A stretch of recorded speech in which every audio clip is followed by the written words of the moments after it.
The former president, Donald Trump, and a current candidate to return as leader of the free world, so this is very newsworthy and noteworthy this morning, is calling to terminate the Constitution. Seriously, the centerpiece of American democracy. In order to overturn the 2020 election and be reinstated to power, the job, of course, hinges upon upholding the Constitution, something he swore on when he became president, and something he touted throughout his four-year term. Let's remind you of that. We're supposed to protect our country, support our Constitution, and protect our Constitution.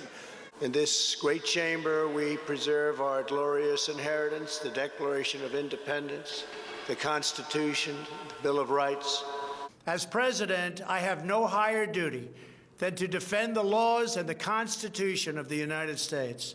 If you believe in justice, if you believe in freedom, if you believe in peace, then you must cherish the principles of our founding and the text of our Constitution. We will support, protect, and defend the Constitution of the United States.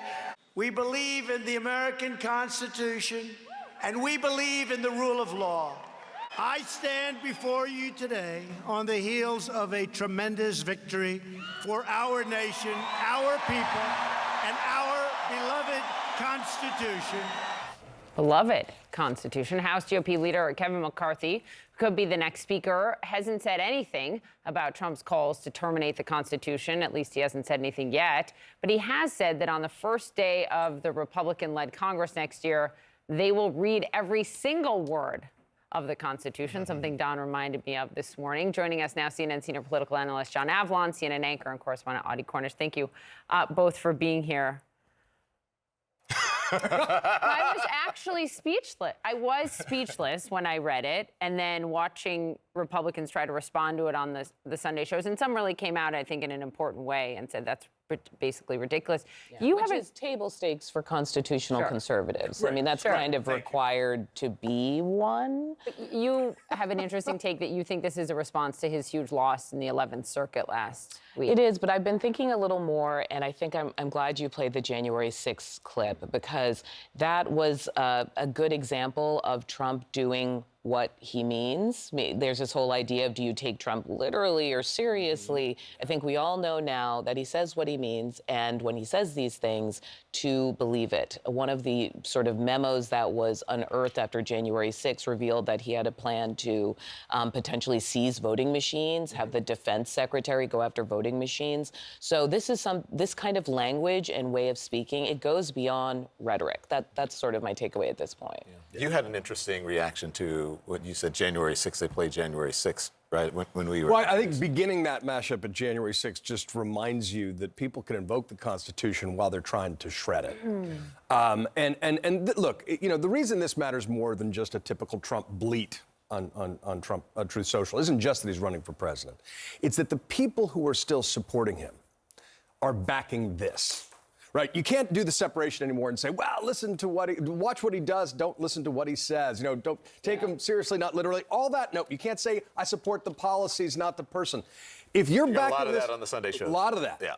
So if you're backing Donald Trump today, this is what you are backing. And you automatically give up any right to call yourself a constitutional conservative. Yeah. Well, this is the candidate you're backing is threatened to destroy it. I just want to read this again because as you said, Kevin McCarthy hasn't said anything, and there were people, I think there were too few Republicans who were saying, there were some, but there were too few Republicans who were saying, and then Kevin McCarthy said, on the very first day of the new Republican-led Congress, we will read every single word of the Constitution aloud from the floor of the House, something that hasn't been done in years. Yeah, that's from a week ago, and it sounds like he knows it needs to be done because the leader of the party doesn't really believe in it.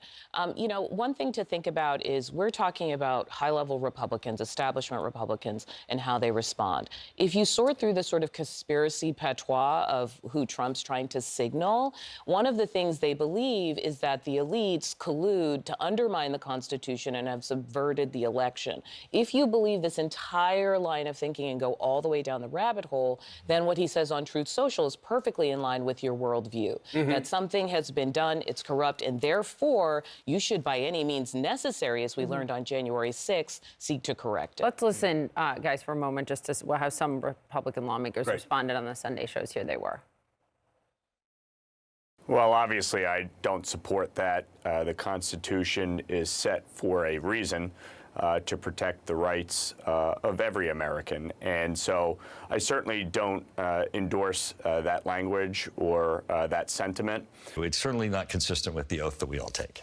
First of all, I vehemently disagree with the statement that Trump has made. You got to accept exact fact from fantasy, and fantasy is that we're going to suspend the Constitution and go backwards. We're moving forward. What's also interesting, John, you heard in the Trump mashup we played where he focused on the text of the Constitution. This Constitution is so important to the textualists that Trump wants to see win in the Supreme Court constantly, right? Just all of it. Yeah, all of it. Look, I mean, when Trump reads the word Constitution, it's like he's translating it from a foreign language in the teleprompter. So let's not take his teleprompter language too seriously here. But the other Republicans we saw yesterday, they contemned it, but gently.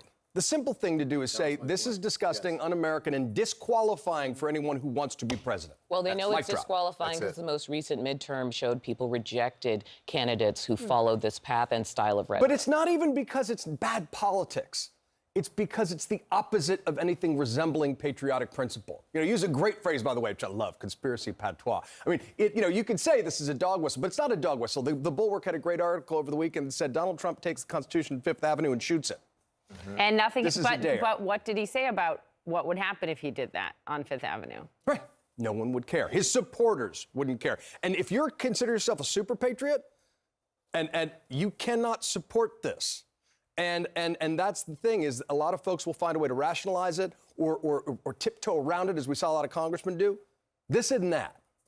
So what does this say about where we are? Maybe because last week, remember, we were here, and slightly the week before, saying, well, I can't. No, we're here every week. You should say that. Okay, but the same right on. every Gosh, week. Audie, you make my Monday mornings. Constitutional, I and then we stand all corrected. go, who will speak up? And then there's silence. So, yeah, we do it every The reason week. I was saying that is because we were talking about the dinner with Nick Fuentes, right? And then people saying, well, I don't know, why did the... Gosh, it was only a week.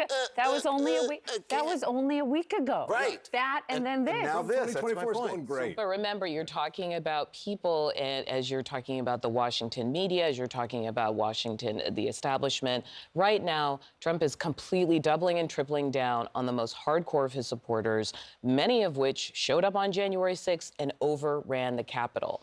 So he is speaking directly to them about his intent next time around, and he is trying to maintain the same pitch the whole way, even as the candidates who have followed him down this path have been rejected by the voters over the issues of the economy, crime, everything. People have already spoken on this, and they are done. Yeah, but let's be really clear then about why this matters and what the appropriate response is. If you're an elected Republican and you're tiptoeing around this because you're afraid you might lose a committee, a committee chairmanship if the Trumpists condemn you, you actually, if you are a constitutional conservative, if you are someone who wants to be a consistent patriot, putting, principle ahead of partisanship, then the Donald Trump candidacy just got disqualified, and you got to have the courage and the cojones to say so. Yeah, but if you don't, things up to this point that could be disqualifying, it's littered with disqualifying comments. So then you're endorsing this, and that's the point we need to say. If you're not condemning this, you're de facto endorsing it, and that itself is disqualifying.